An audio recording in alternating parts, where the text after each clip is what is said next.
Guys, welcome back to my channel, Serious Gamer. So today what we'll be talking about how to avoid being sacked in Soccer Manager 2023. So it is not a news that you know that once you sign for a team or any new team, you are being given objectives as a manager, which if you don't meet up to them, you risk being sacked. So now these objectives are like the criteria which will keep you going in the job. These objectives they they represent the vision of the club, where they want to be at in maybe let's say 2 years time or in 4 years time. That's why some of the objectives are for short term while some are for long term. Now I think those for the short term are the ones that will keep you for the job at the present, and those for the short term are mainly about what you play and how you play. Now, if I have these six objectives in a team, now I have 7,500 minutes of game time for players 22 and under, and the deadline is 2025. Then I have um, win the league. I have to win the league in 2023. Which one do you think I should go first? Now I should be focused more on this. But you know one funny thing about these objectives, one can help you achieve the other. What do I mean? By trying to win this competition, I'll get to get players. For me, I'm someone who likes dealing with young players. So if I'm going to sign now, I'm going to probably sign players of around the age of 20, 21. And by that way, I'm achieving the second one. But that's one trick of how to do it. If you want to achieve your objectives and remain in your job, then you have to go for objectives that help you to achieve the order. Then look at this now. I have to increase the value of my squad. If I'm to win the league, obviously I need to have a good squad. So they said I should increase the value by 790 and above. Obviously I should have a good squad. And by that, I'm buying young players. When I buy those young players and when I bring them from youth, they will have these 7,500 minutes. But I'll have to sacrifice one objective on the long run. And which one is the financial objective of maintaining 10% profit? Because sometimes when you enter the market and keep buying, you see that you enter a loss in not no distant time. You will enter a loss, you hit a loss. But there is a way to avoid that. Now this is what I do when I don't want to spend much, and when I want to get all my objectives right. This is how I sign players, so that I don't get to waste much in the market. I will still get young players and all that. Then let's say I am lacking in forward positions, even though I have Aubameyang already and he can perform for 2 seasons at least. Sorry, I don't have a name. That was a mistake. He can perform for 2 seasons. Then I know that mostly people around 16 to 17 should be in the academy, apart from the some people that are, should I say they are lucky or they are too talented that they got into teams earlier. But now I start for people of this age.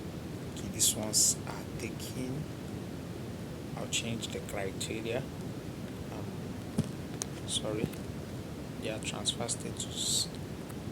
This is where I should be going to now. I'll look for free agents. Okay, I think they don't have any now because I'm just starting the game. So I'll increase this. Now let's search. Good. Now see someone like Cho is not a free agent. Why? I made a mistake. Sorry guys. Now these ones are poor do, but if this were in 2023, like the date, because we're still in 2022 in the date here, or in 2024 that I came here, I will find people of 50, 60, they will be at the age of 16, 17. Now when you just offer these people contracts. That's what you have to do, and they won't even ask for much, and they enter your team. You've signed them, they'll start developing, and when they start developing, you see that you have maintained your financial status, you have given the 7,500 minutes to the players, and on the same time, at the same time, increasing your squad value, because the more the players grow, the more you increase their squad value. But there is one thing we are missing out.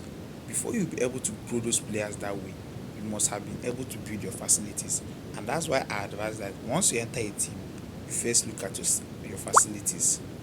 I haven't started investment in this team now because I'm just looking around. For now, I want to sell some players, but one thing I don't miss out is to start building my training ground.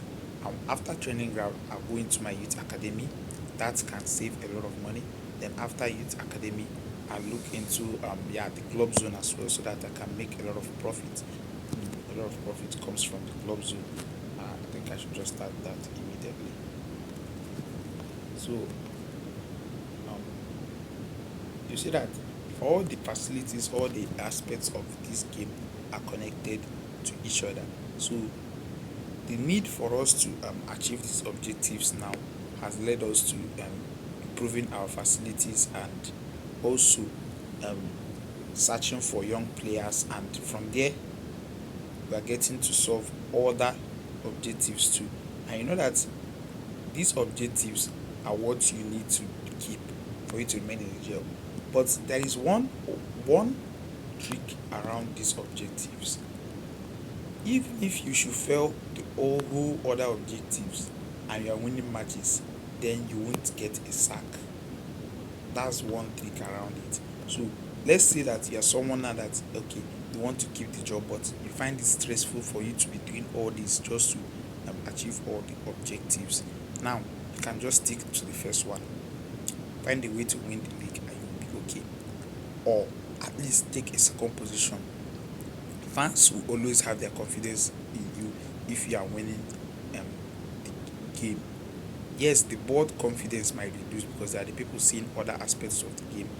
You get a thumbs down on maybe financial objective and club growth objective, but the one that has the highest impact is the one about the competition objectives. So let's say you get to win your matches, they will hardly look into those sites, because let's say you get a trophy now. If you get a trophy, the club gets a prize money. I think that prize money will cover for at least some part of the financial objectives that um you didn't achieve. So the main trick there now is just to win your matches. Once you win your matches, you keep your job, and that's the most important objective for you to achieve. So that's the trick here now. The trick is just win your matches, and um, if you know you can't win the matches, then you should find a way to do the other objectives to keep your job. If not, if you continue in a bad trend for too long, then you might stand the risk of losing your job. So that's it for today, guys. Like the video. Drop any comment or any question you have in this comment section. Um, subscribe if you haven't done so. See you guys in my next video.